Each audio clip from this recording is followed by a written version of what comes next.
In 1967, I was a 20-year-old student at the United States Merchant Marine Academy in Kings Point, New York. And in 1967, I was standing right on this road here, hitchhiking all the way to Montreal, Canada, to Expo 67, the World's Fair on the Future. But I was going to see one person in particular. It was the geodesic dome, the U.S. Pavilion in 1967, designed by a man named Dr. R. Buckminster Fuller. It was a different time, and that was me in 1967 on my way to meet the man who could see the future. And he was one of the first persons that systematically defined how you and I can see the future. So that really intrigued me. Because if I could see the future, I could see the future of stock markets, bond markets, real estate markets, and all that. And so I had a very small reason to want to be a futurist. It's all about greed to make money. So then in 1981, I had the opportunity to study with Dr. Fuller up in Kirkwood, California, which is near Lake Tahoe. And I spent a week with him up there. And I realized he wasn't looking at the future of the stock market. He was looking at the future of humanity. But the people running our economy, running the world, running our banks, running our politics, have us on a collision course with disaster. So I went, and once I could see the future, I knew I had to make changes.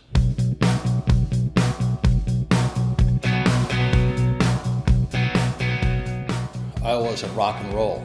You know, I had bands like Van Halen, Boy George, Duran Duran, The Police, and I was having fun. Man, it was sex, drugs, rock and roll, and I was in my 30s. I thought it was hot life, great life. You know.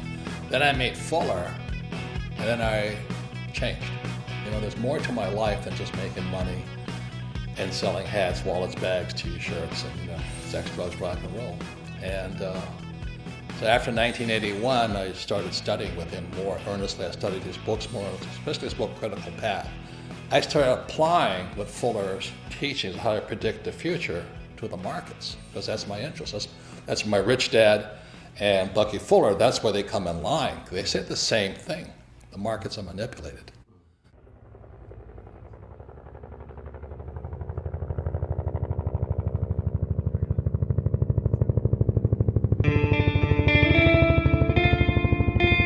In 1969, I graduated from Kings Point and joined the U.S. Marine Corps and was selected for pilot training in Pensacola, Florida.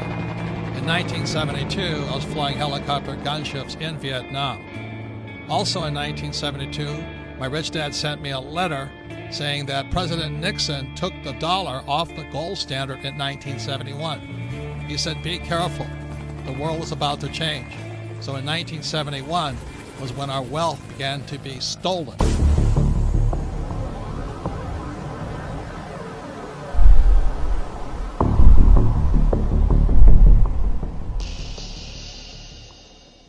Since 1981, I had the privilege, the good fortune to study with Dr. Fuller 3 times. And then when he passed away on July 1st, 1983, I really felt a complete loss. Yet a responsibility to pass on the knowledge and wisdom he had taught me in my class. So after 1983, I began to make predictions. And, you know, making predictions is very risky because you sound like an idiot. And in many ways, I sounded like Chicken Little saying, you know, the sky is falling, the sky is falling, the sky is falling. And if you look at what's happening in the world economy today, for millions of people, the sky is falling. So in 2002, I published this book here called Rich Dad's Prophecy. Again, it was 2002, and what this book predicted was the giant crash coming in 2016. So 14 years ahead of schedule, I was making this prediction. But I also made one intermediate prediction behind that, was that there would be a secondary crash before the giant crash of 2016. So this is me on CNN with Wolf Blitzer, looking like a complete idiot, making a prediction on the coming crash. If people start pulling out of the markets in their 50s, in their early 60s, and not having that sort of exposure, we are never going to get to a point where our money lasts as long as we need it to. We need to be participants in this system into our 70s and into our 80s, and then we need a plan, for withdrawing those assets, just like we needed a plan for putting those assets in. Yes, and you're putting those assets into those investment bankers that are in financial trouble today. And all I'm saying is, aren't these guys supposed to be the smartest guys on earth? And shouldn't we be careful who we take financial advice from, including the four of us on this panel? Yeah, absolutely. Absolutely. And that's what I'm saying. There's a lot of bad advice But Robert, out there. you're really that worried about Goldman Sachs and Lehman Brothers? Yes. I'm afraid the Federal Reserve will eventually or come close to bailing them out. That's what I'm concerned about. And that young lady who says the taxpayers are not in trouble, who's going to pay for that bailout again as the taxpayer? Lehman Brothers says it plans to file for Chapter 11 bankruptcy protection. The collapse of Lehman Brothers. Lehman Brothers collapsed. Hundreds of bailed out banks are still struggling to repay taxpayers. Way back in 1997, I published this book, Rich Dad, Poor Dad. And in Rich Dad, Poor Dad, I said three things that got me in a lot of trouble. One was that the rich don't work for money. Number two is your house is not an asset. And number three, savers would be losers. So that was in 1997. And look at what happened in 2007. The real estate market crashed. The government started printing money called quantitative easing, and savers became losers. It's no secret that the California housing bubble has popped with hardships spread wide. Real estate expert Robert Kiyosaki predicted all of this would happen back in 2005, but most people didn't listen. It's the biggest financial bubble in the history of the world. Hoping this wasn't inevitable, but we have had a big jump in foreclosure filings. Let me tell you a little about this. There are 650,000 homes in the United States in foreclosure right now. U.S. foreclosure activity jumped 81% in 2008. With 10 million people lost their homes to foreclosure and were forced out onto the streets. And to this day, millions of people are still underwater. They owe more on their house than their house is worth. You want to know what real estate's going to do? Look at jobs. Right. We still have a bad job situation, so Right. it's still a bad real estate situation. Right. Real estate is only as valuable as there's jobs. What made you write Conspiracy of the Rich? It goes back to why don't we have financial education in our schools? Question: was the financial crisis a creation of a wicked conspiracy? A new online book, Conspiracy of the Rich, The 8 New Rules of Money, exposes what author Robert Kiyosaki says is a twisted tale of how the rich control the world economy through, you name it, the Fed, Wall Street, your schools, and the government that supports these entities. Robert Kiyosaki is the author of the best-selling Rich Dad, Poor Dad series. His first book in the series has held a top spot on the New York Times bestseller list for 6 years running. And he joins us on the program today. Hello, Robert. What is this conspiracy theory? You mean it's a few people at the top handling all of us like puppets on a string? Say it isn't so. Well, I wish it wasn't so, but I've been a student of this crisis since around 1983, and I could see it coming back in 1983. People that are following the old rules, such as work hard, save money, get out of debt, live below your means, and invest in a well-diversified portfolio of mutual funds, you're getting wiped out.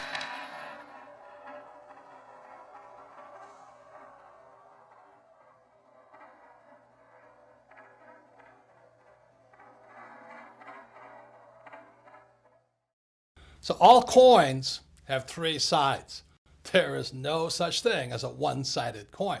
See, all coins have heads on one side and tails on the other side, and the third side is the edge. So in real life, there'll always be people who say you're right, other people who say you're wrong. There's other people who are saying that we should be Republican or you can be a Democrat. See, the intelligent thing to do is stand on the edge. You see, intelligence is found on the edge. The moment you take a side, you say one side is right and the other side is wrong, you become an idiot. And in today's world, we have the battle between the capitalists and the socialists. I say both sides are right, but the most important thing to do is which side is best for you. So stand on the edge, be intelligent, and look at heads and tails. The test of a first-rate intelligence is the ability to hold two opposed ideas in the mind at the same time and still retain the ability to function.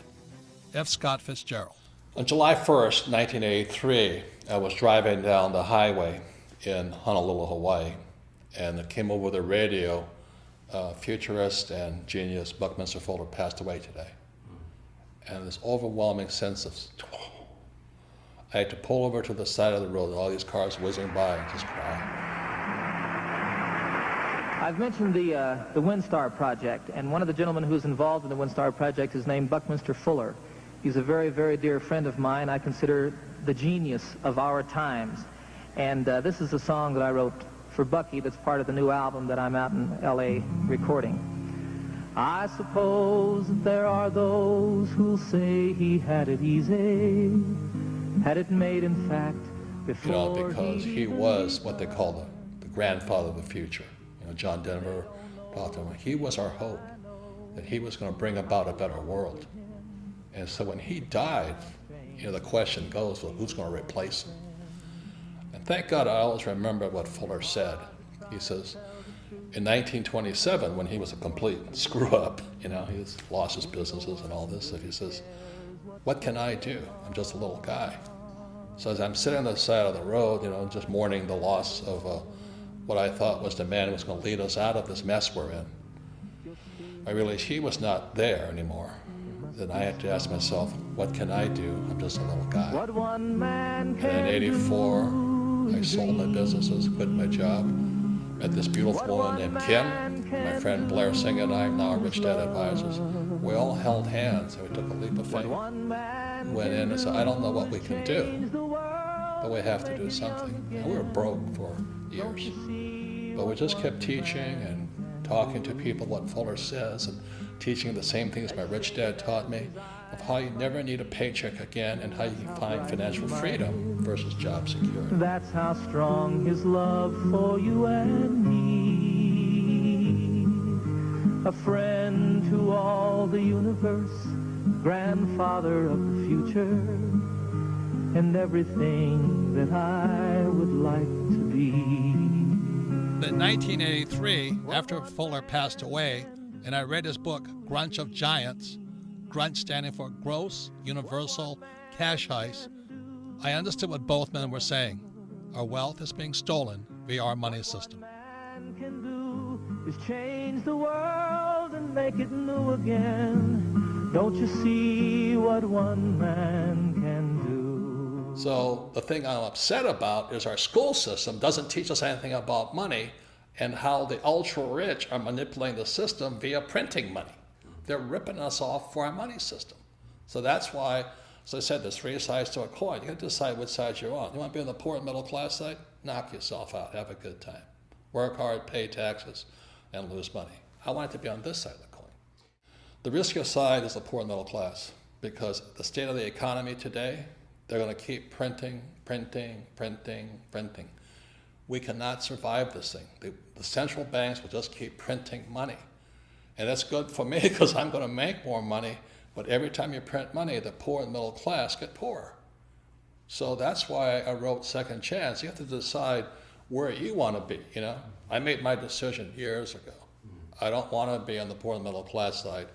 I want to be on the rich side. But I also found the social responsibility to let everybody know the whole picture.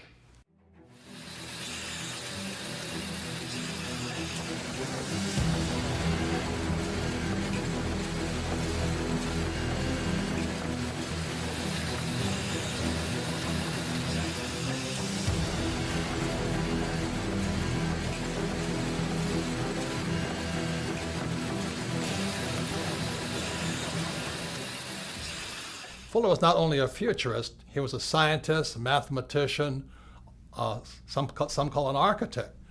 He was asked to leave Harvard not once, but twice, so he never really finished school. He was a genius, but he was hard to define simply because he was a genius at so many different subjects. In 1983, after reading his book, Grunch of Giants, posthumously, after he had passed away, I was surprised because Grunch of Giants was not about math, science. It was about the economy. It was about the future of the economy. And that's when I realized Bucky Fuller and my rich dad, who was my best friend's father, had been saying the same things for years. After reading Grunch of Giants, which stands for Gross Universal Cash Heist, how we're being ripped off by the very thing we work for, money. I began doing my own research on what both men had been saying. See, up to then, I was a proverbial C- student. I only studied just to take a test. I only studied what I was told to study. I take the test and forget about it. But after reading Grunch of Giants and hearing what Bucky said about the future and the economy and what my rich dad had been telling me for years, I became a student for the very first time. I went all the way back, not just taking their word for it, but finding out my own answers. I wrote Second Chance because there's a lot of confusion about this global economic crisis. You know, one side of the coin, especially the politicians, say, hey, don't worry, everything's fine, the economy's coming back. On the other side of the coin, there's people who say, we're on the eve of destruction. You know, buy guns, store food, buy gold, and go into hiding. And on one side of the coin, the socialists say, we need more entitlement programs. We need to take care of people. And capitalists say, if we keep giving people money, we're all going to go broke. And today, finally, everybody knows America is deeply in debt. We all know the U.S. is in debt, and this is the chart of the national debt of the United States, somewhere over 17 trillion. And for some people, that's scary, but what's coming up next, to me, is terrifying. Our leaders have shut down the U.S. government and continually threaten to shut down the U.S. government because America is broke. We're out of money. And all this does is scare people and confuse people. People do not know what to do. And so that's why I wrote Second Chance. I wrote Second Chance as simply as possible. You know that principle, KISS? Keep it super simple. So Second Chance is written very, very simply. There's another saying that goes, you know, a picture is worth 1,000 words. So instead of using a lot of economic terms and financial terms that confuse people, I did my best to use the simplest charts possible, charts and graphs, so you can look at it. Just look at the pictures and you come to your own conclusion. Which way is this economy going? Are we going up or are we going to go down? I left it up to you to decide whether things are good or bad. The great thing about Second Chance and all the pictures in it, a 10-year-old child can look at the pictures. If they do nothing else, just look at the pictures and they go, oh my God, is that what's going on? And then you as a family, hopefully one of you has read the book, can discuss further what the charts and graphs mean. The following are examples of some of the charts you'll find in Second Chance. Remember, a picture is worth 1,000 words.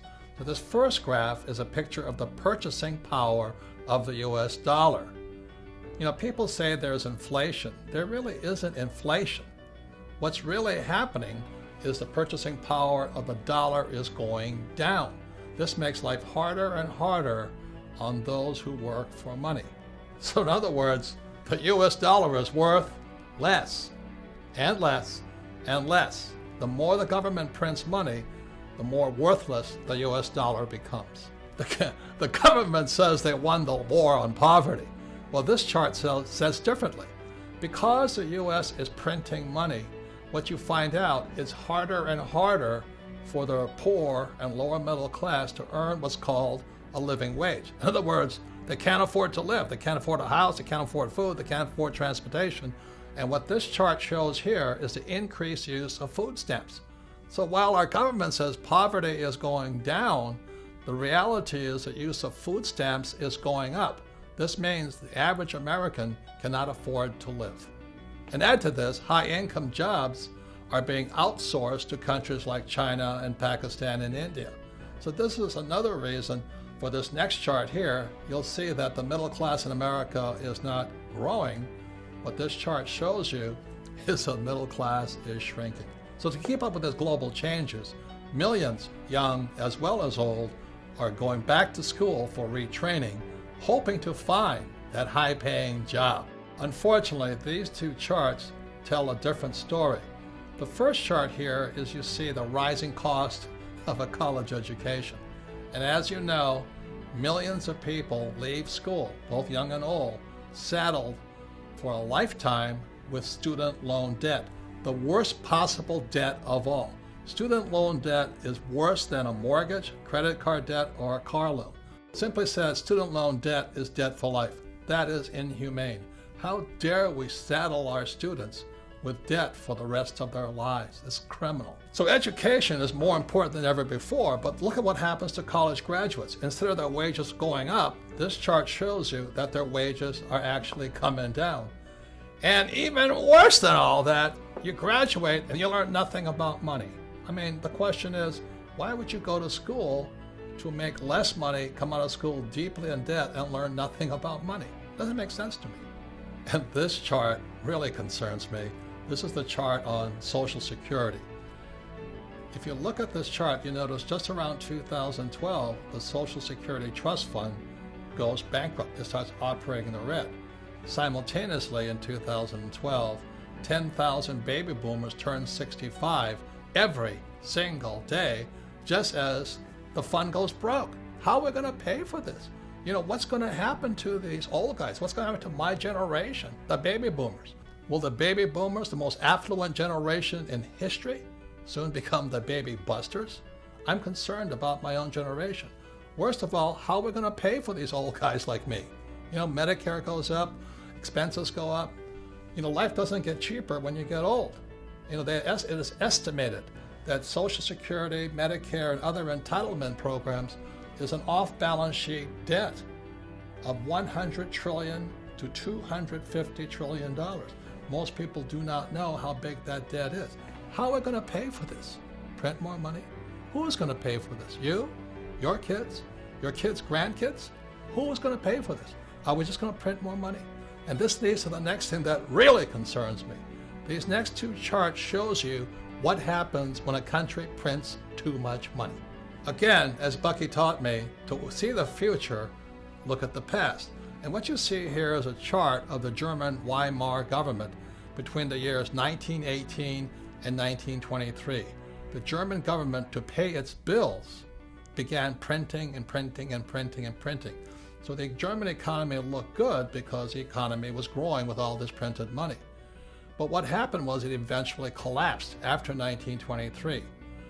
What happened was this: if you were a millionaire in Germany prior to 1918, by 1923, you were a pauper.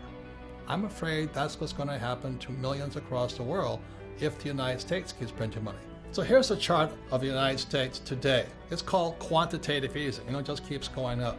The reason they call it quantitative easing, that's simply government speak, government jargon, a way of keeping us confused. Quantitative easing simply means printing money. Notice the similarity between Germany between 1918 and 1923 and the United States today. And so here we are in 2015, and let me tell you, it's spooky. It's a long way down. And when I look back, you know, at the giant crash of 1929, it's very small. So the question I ask you, which way is the economy going? Hopefully my rich dad and Bucky Fuller are wrong, that the stock market will keep going up.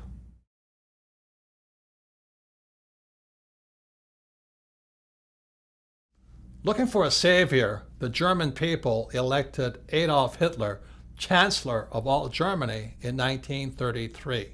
After taking control of Germany, Hitler is quoted as saying, "What luck for the rulers when men do not think." Same thing is going on in America today. That's why there's no financial education or school, and that's why our government can get away with what it's doing. I see similarities between then and now. Do you? And that's why I wrote Second Chance, because it's time we start to think.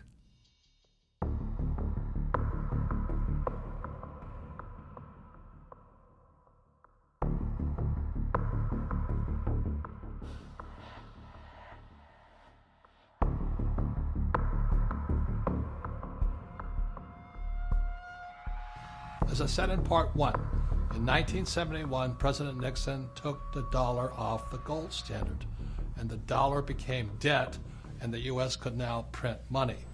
I have directed Secretary Connally to suspend temporarily the convertibility of the dollar into gold or other reserve assets. The problem is our education system never changed after 1971. You see what low grade you made on your weekly mathematics test? More than half of you failed. Most of those who passed just got by. Nobody had 100%.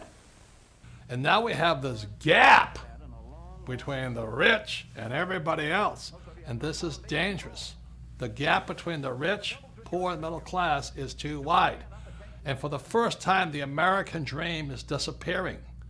Instead of the American dream where everybody become rich, many people in America and throughout the world are angry at the rich. You know, today some politicians are saying, look at the gap between CEO pay and employee pay. Well, that is the American dream, to get rich. Do you get angry at the Kardashians for making $1 million? Do you get angry at sports stars for making $1 million? Do you get angry at rock stars for becoming rich? Look, if you're going to get angry at somebody, get angry at our school system. Look, this is not an economic crisis. This is a crisis in education, which is why I always ask, why is there no financial education in schools? That's where the gap is caused. You can't give people money and expect the gap to get closer. That's crazy. So this next section, you will find out from me, if I ran the schools, this is what financial education would look like. So now we're in part 3 of Second Chance, and part 3 is about what is financial education. Because you see, education also comes in 3 sides. On one side, you have traditional education, and on the other side, you have financial education. And our job is to stand on the edge and figure out what's best for you and me. I mean, what are you going to do about this financial crisis? Are you going back to traditional education, or is your second chance found in financial education? So traditional education is like my poor dad's education, which is go to school, you get a job and become an employee, you save money, you work hard, you get out of debt, you buy a house, and you invest for the long term in the stock market. And that's traditional education. And on the financial education side, which is my rich dad side, it's opposite. And that's what makes it hard for most people, because it's opposite. On rich dad's side, it's become an entrepreneur, somebody who hires employees. You understand debt, because debt makes the rich richer. You have to understand taxes, because taxes make the rich richer. And also you must understand markets. Yes, you must be able to make money when markets are going up and markets are going down. See, my concern is if there is this large crash coming, if markets come down, it's going to wipe out these guys on the traditional education side. So the question for you is, which side is best for you? For your second chance, is your second chance going to be found going back to school, traditional school, and getting a high-paying job, or being on the financial education side and learning to have money work for you? Which is best for you? So actually, financial education can be pretty easy. My financial education began when I was just 9 years old. It was when my rich dad, who was my best friend's father, he would teach his son and I about money playing the game of Monopoly. And we all know the great formula for Monopoly. It's 4 greenhouses, 1 red hotel. So I would play, rich dad, his son and me, we would play Monopoly all day long, and then I'd go home. The difference was my rich dad was kind of talking to us, teaching us to think like rich people. He was like a teacher, a coach, and a mentor as we played Monopoly. And then I'd go home to my poor dad, and he'd say, "What you been doing all day?" You know, I'd say, "Well, I've been playing Monopoly." "Ah! What a waste of time. Go and do your homework. Because if you don't do your homework, you won't get good grades, and you won't get a good job." So that's where my financial education began. See, my poor dad's a great man. He graduated from the University of Hawaii in less than 2 years. He went on to Stanford, University of Chicago, and Northwestern, ultimately getting a PhD and becoming the head of education for the state of Hawaii. So he was academically smart, but he had no financial education. On my rich dad's side, my rich dad never finished school, but he understood how to play the game of Monopoly. So he taught his son and me, starting at age 9, and we played that game probably 1,000 times over the years. We played it until I was in my 30s with Rich Dad. And today, what I do, and my wife does, is we play Monopoly in real life. So this is my question to you. For your second chance, is it time for you to start playing Monopoly in real life?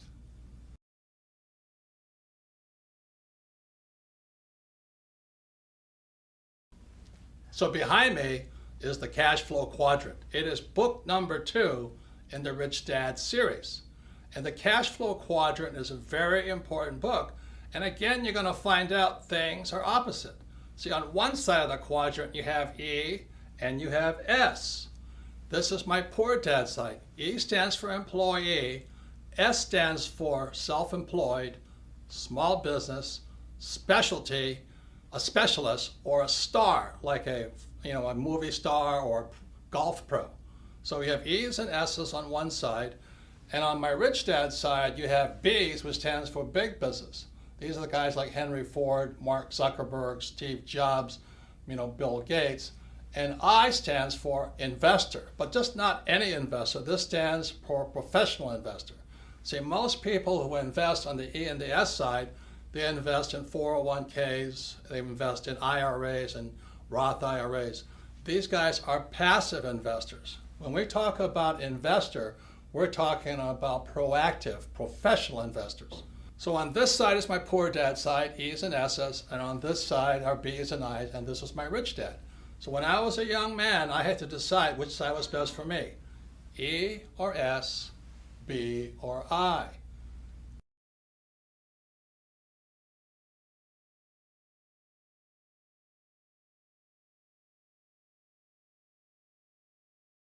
So this is a very important subject now. It's called taxes. Now, most people hate paying taxes.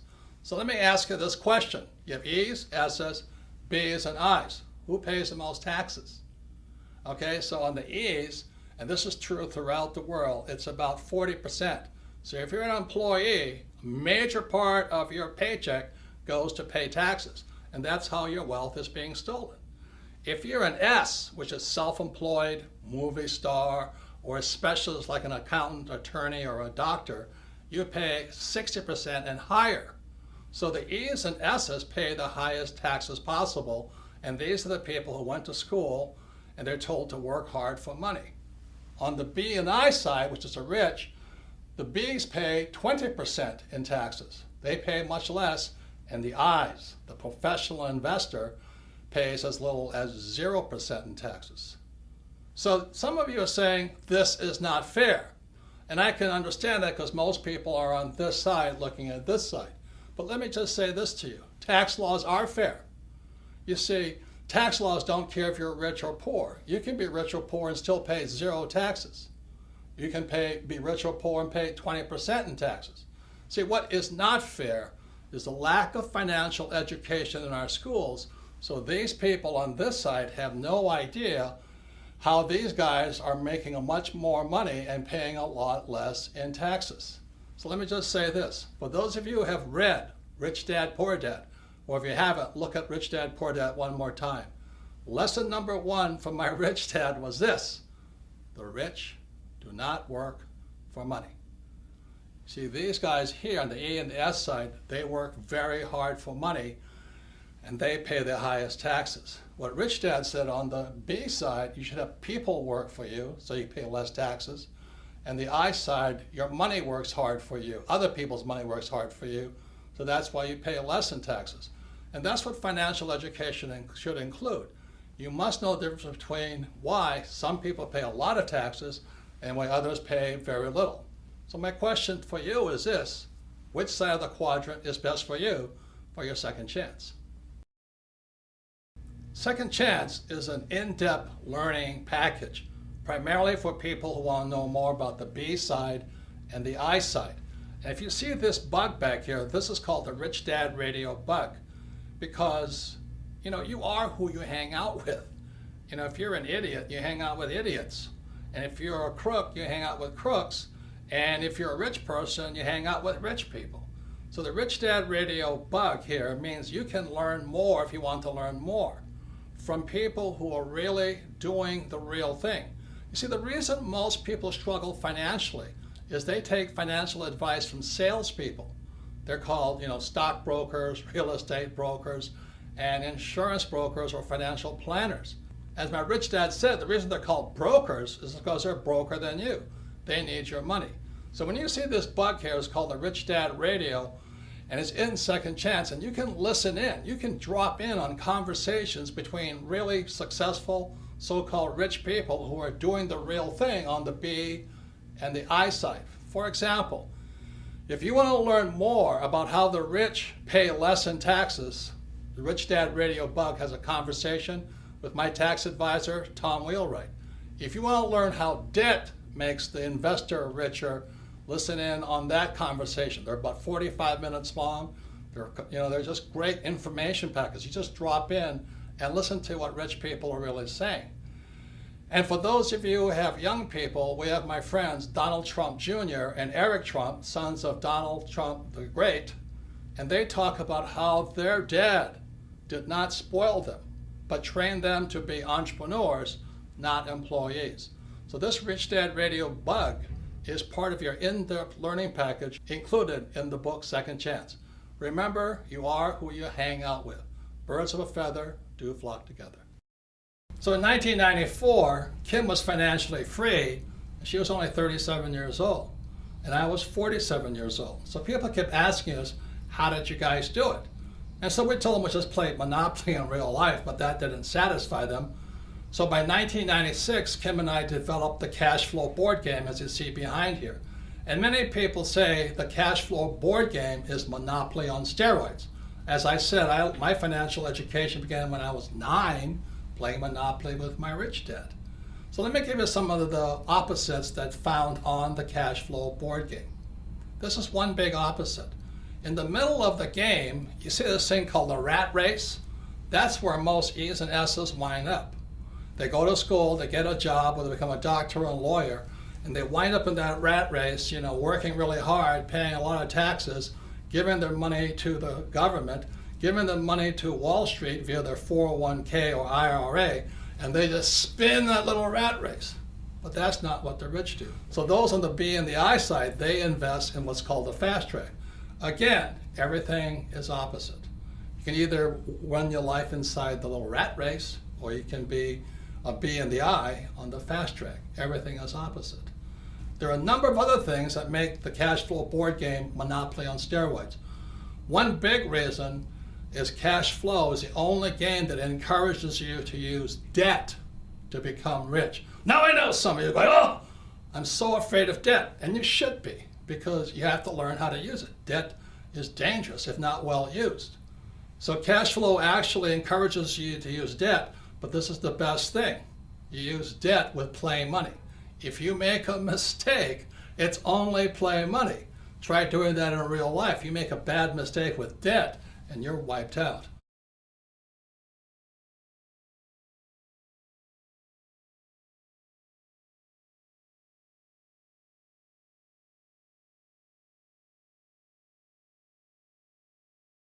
This is the most important part of the cash flow game. The cash flow game, again, Monopoly on steroids, is the only game that teaches you to use a financial statement.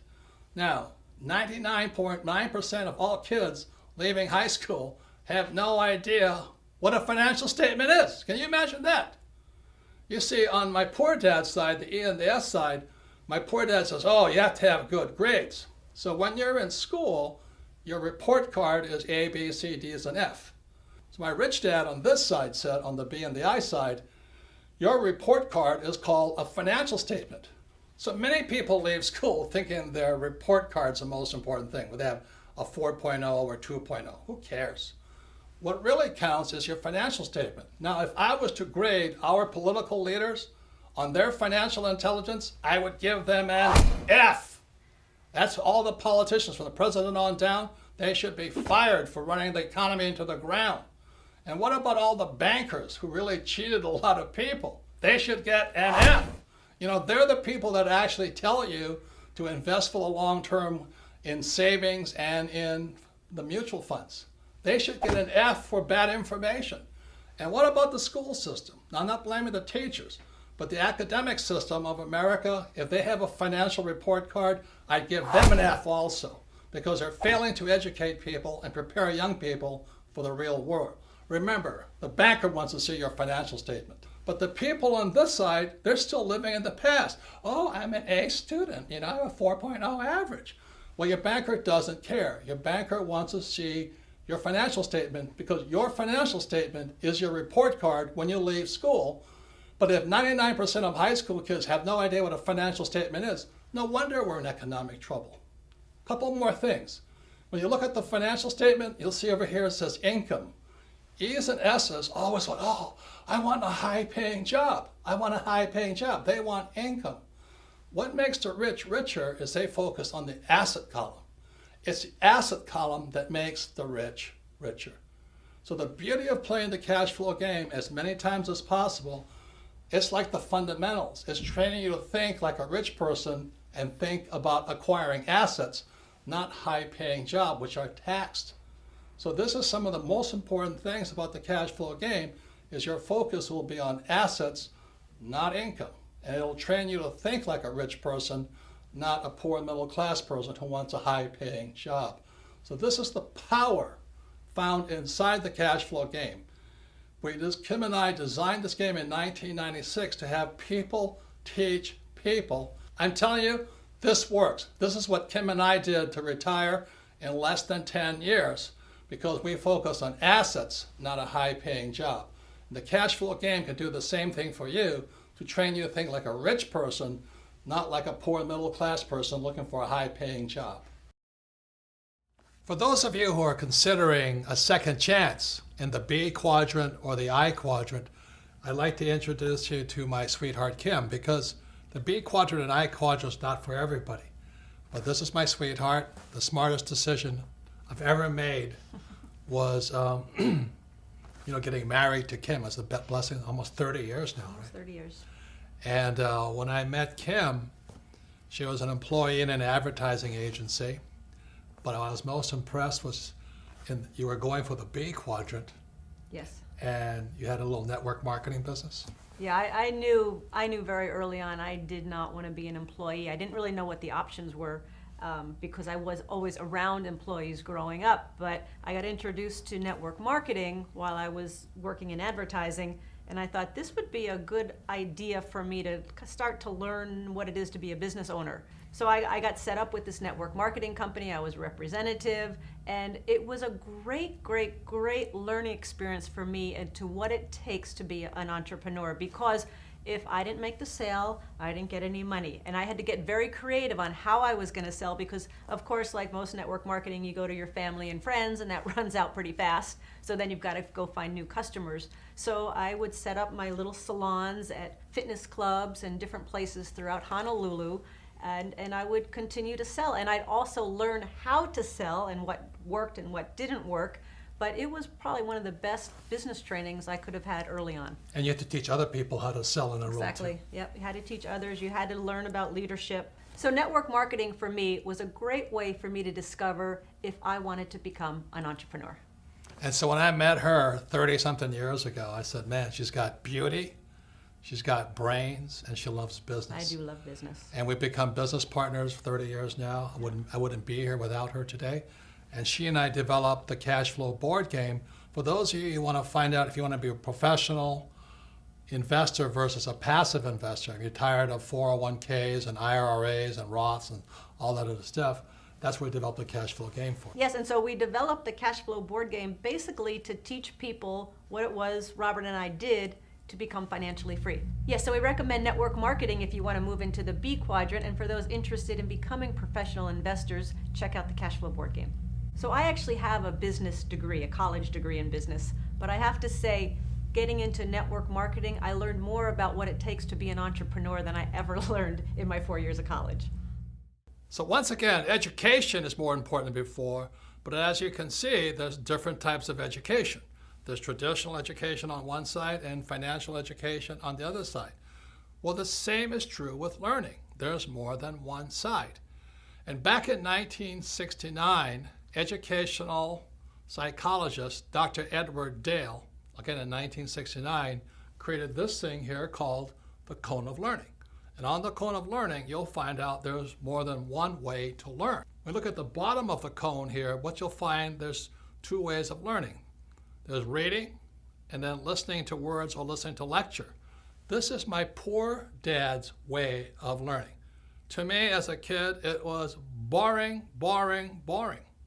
At the other end of the cone of learning, you'll find the best way to learn is to do the real thing, but just below that is a thing called simulation. Simulation is another word for games or practice or simulating doing the real thing. So at the top of the cone was the way my rich dad taught me. At the bottom of the cone is where traditional education or my poor dad tried to teach me. So what Edgar Dale, again, Dr. Dale in 1969, educational psychologist, found out that reading, you retain the least, less than 10%. And then when you listen to a lecture, it's about 20%. So that's why in school, so much of the time is I would attend class and listen to a lecture and forget everything. So once again, it's more than two ways to learn. At the bottom, these are the A students. And a lot of times at the top, these are the C students or D students. How many of you have met people who are really smart in school, but they can't do the real thing? And that's one of the problems I had with traditional education. They give you all the answers, but these people aren't that bright. They don't know what to do. They can't do much. They're afraid of making mistakes. So that's the bottom of the learning curve that Dr. Edgar Dale found out, and the top. Now you move up to the next level. The next level is looking at pictures. And one of the reasons I did Second Chance in so many pictures is to improve your retention, to improve your learning, and that's up to about 30%. Now moving above that is you watch a movie. And this movie called The Man Who Could Predict the Future is, again, we did it just to increase your retention, so you remember more and forget less. So moving up the cone of learning, you have this thing called participating in a discussion. And that's really high up there. And the reason we have Rich Dad Radio, the bug, so you can go inside Second Chance, is you can participate by dropping in and listening to discussions from real people who are doing what they talk about, who know what they're talking about. And up at 90% is a thing called simulation. And that's where games come from. The reason I learned so much from my rich dad was because my rich dad used a game of Monopoly. 4 greenhouses, 1 red hotel. I retained a lot. I learned a lot. And then rich dad would coach me and talk to me and educate me about how to do the real thing. So that I hear many people saying, oh, it's so risky. What you do is so risky. Oftentimes, those are the people who are like my poor dad. They did well in school, a lot of times A students, many times accountants and attorneys and doctors, but they've only learned how to learn from reading and from lecture. And when it comes up to this level here, which is practice in the simulation, playing the game, and then doing the real thing, then they say it's risky. And it is risky if you've been taught not to simulate, not to practice. You see, the way we as humans are designed to learn is by making mistakes. For example, a baby learns to walk by standing up, falling down, standing up, falling down. Then after they learn how to walk, then they learn to run, then they get on a bicycle, and again, they fall off, stand up, fall off, and then they learn how to ride. But our school system, especially down at the base level here, the reading and lecture, is if you make a mistake, they punish you. They always punish you for making a mistake. That's why so many of these really smart people can't do anything, because this is what Edgar Dale is talking about. It's simulation and then doing the real thing. So what I suggest is you read this book, listen to some of the lectures, watch this video in entirety, discuss it, participate in it, listen to what the experts are saying, and then you may want to play either Monopoly or the game Cash Flow and play it and play it and play it again until it sinks into your head, and then you do the real thing. That's what I suggest. But if you're afraid of making mistakes, which is what these people like my poor dad are, what if I make a mistake? If I make a mistake, I'm stupid. Well, that's what's wrong with the school system. That's what's wrong with traditional education. They punish you for making mistakes. Now you look at it this way, I love flight school. I love learning to be a pilot and getting ready to go to Vietnam. The reason I like flight school at Pensacola, Florida and Camp Pendleton, California was because we simulated in preparation to doing the real thing. So this is what flight school looked like. We'd go to school in the morning, we'd listen to real instructors lecture us, then we'd fly in the afternoon. So study in the morning, fly in the afternoon, and then we did the real thing in Vietnam. Now, one of the things we practiced was crashing. It seems strange to people, but we as Marine pilots practice crashing, practice emergency, crashing, emergency, emergency, emergency. So when the real thing happened, when I was in Vietnam, I went down 3 times, and this is what a picture of a helicopter gunship looks like going into the water. When it happened, it was frightening, but we knew what to do. We were not killed because the Marine Corps and Navy flight school teaches us to practice, practice, practice, crashing, crashing, crashing. And that's what you'll learn in Monopoly or the cash flow game by listening to our coaches or listening to the radio show or listening to real instructors who are doing the real thing. Then you're ready to do the real thing. So is investing risky? Is starting your own business risky? Yes. But what is worse is by just knowing the answers and reading books and not knowing how to do the real thing. So the purpose of Rich Dad was we want you to simulate, practice, and learn. You know, today I'm reading constantly, and I'm going to classes constantly, and I'm also practicing, making my mistakes, learning from my mistakes, and doing the real thing. That's the way humans are designed to learn. The trouble is our government and our economy and many of our businesses are run by people who only know how to read and only learn by lecture. And that's why we're in severe financial trouble today. So once again, education has more than one side. It is important you read, but as well as you practice and do the real thing, because that's where real learning takes place. As a set of pictures worth 1,000 words, I did my best to keep it super simple so you can decide what's best for you. You see, we're all different. You know, what I do with my money is different than what you should do. For example, because I have financial education, I don't save money. I love debt. I use debt.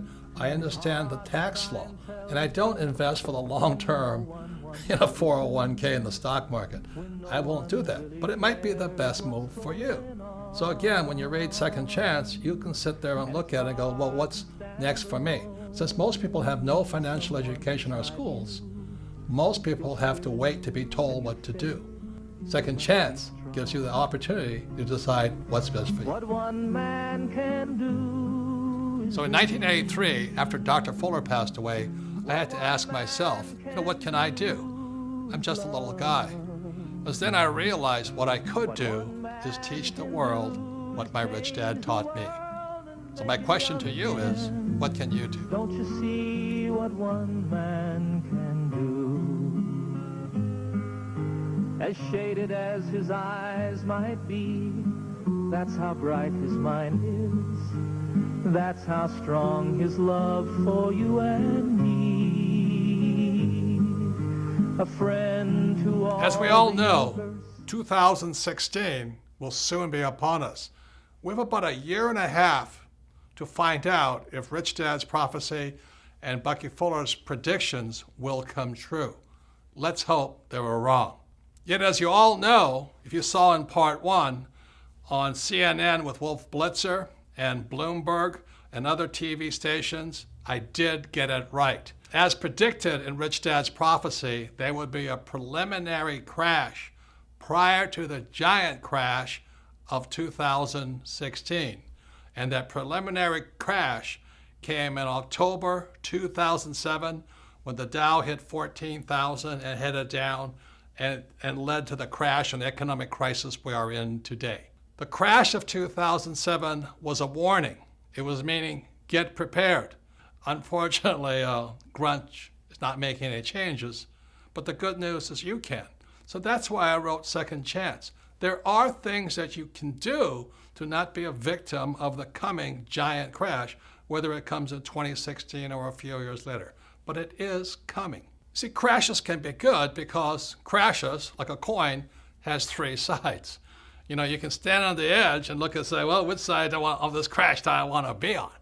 You know, on one side, the crash will wipe out millions of people, just as the crash of 2007 did.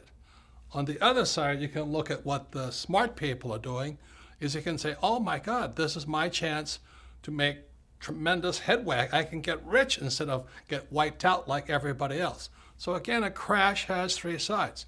Your job is to decide which side do you want to be on. You want to be on the side that gets wiped out, or you want to be on the side that makes fortunes because of it. See, the good news is, after 2007, many companies and many individuals started making changes. They said, look, we got to do something different. So those people, when the next crash comes, again, be it 2016 or a few years later, they'll be stronger, better, more prepared to do very well when that crash comes. So the good news is, in a crash, you can get richer much, much faster. I mean, after 2007, I thought I died and went to heaven. It was a wonderful time, except unfortunately, millions of people got wiped out because they didn't know what was coming. So remember this, it's really a good time in a crash because when things come down, you actually can get rich faster if you know what you're doing. For example, and let's say this doesn't happen, let's say the US dollar crashes, it goes down. Well, on the other side of it, if you're in precious metals like gold and silver, you can get rich really quickly. That's how crashes work. Another thing, if the dollar crashes, savers will be losers, but debtors will be winners. That's what we're coming up against in 2016. And if there is a crash in 2016, unemployment will go through the roof, which is bad for most people. But what will happen also is millions of people will want to join a network marketing company, or they'll finally want to learn to be entrepreneurs rather than employees. So there's good and bad, always three sides to every coin. So let me explain to you what's happening.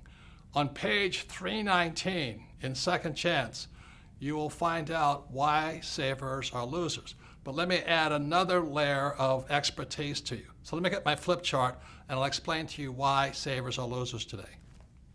So now don't check out on me right now. I know this may look a little confusing, but I promise you I'll make it as simple as possible. But this is how grunge is ripping off people today. This is what my rich dad saw back in 1971 and Bucky Fuller saw, which he wrote about in 1983. So this here is an equation called the exchange of money. Again, don't check out on me, hang on, but you'll understand how how grunge rips you off if you save money. So this M stands for money supply. Now why that's important is because after 1971, they could print as much money as they liked, okay? V stands for velocity, how fast your money is moving.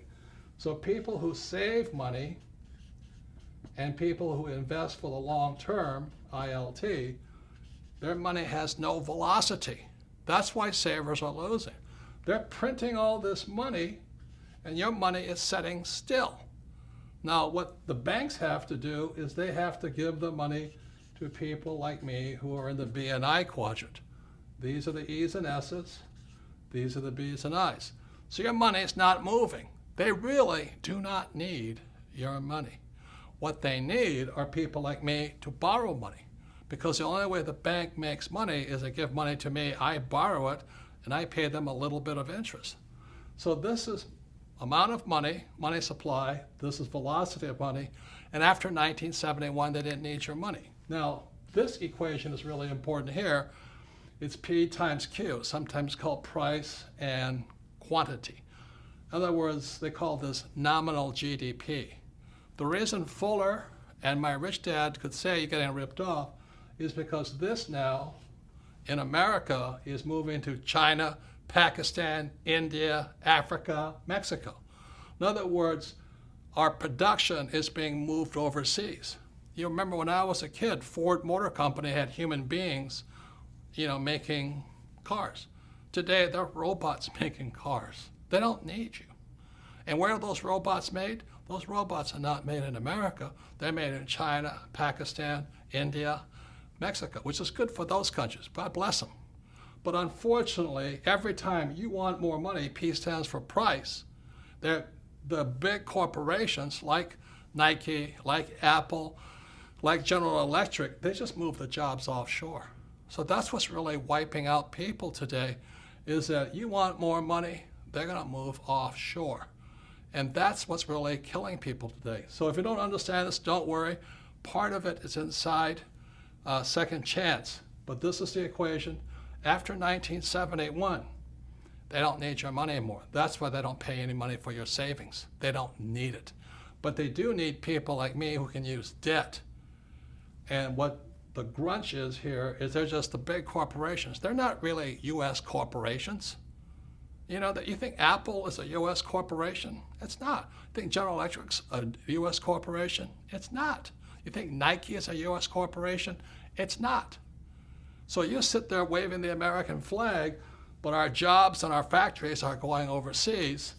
And so what they tell you to do is to save your money, invest for the long term, and you're getting screwed because your money is not moving. So let me give you one more example of what's happening with your money like this.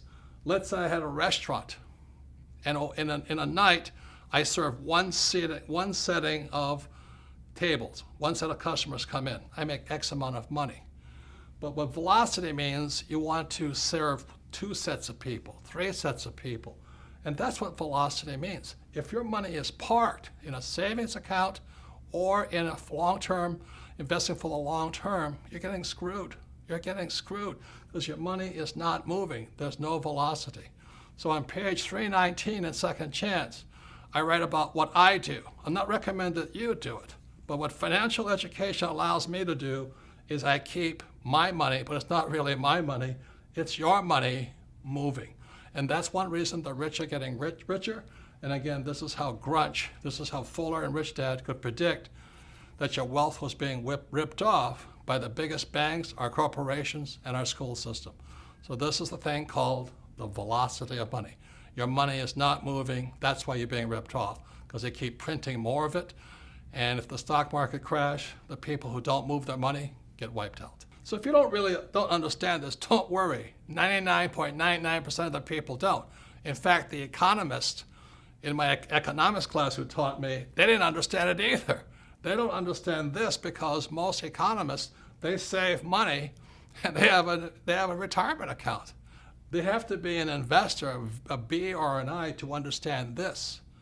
So if you don't understand it, the reason this video is made available to all of you is sit down with your friends, 2 or 3 friends, watch this video, discuss the whole video. Do it 2 or 3 times because repetition is how we learn. Every time you watch this video, you'll learn a little bit more.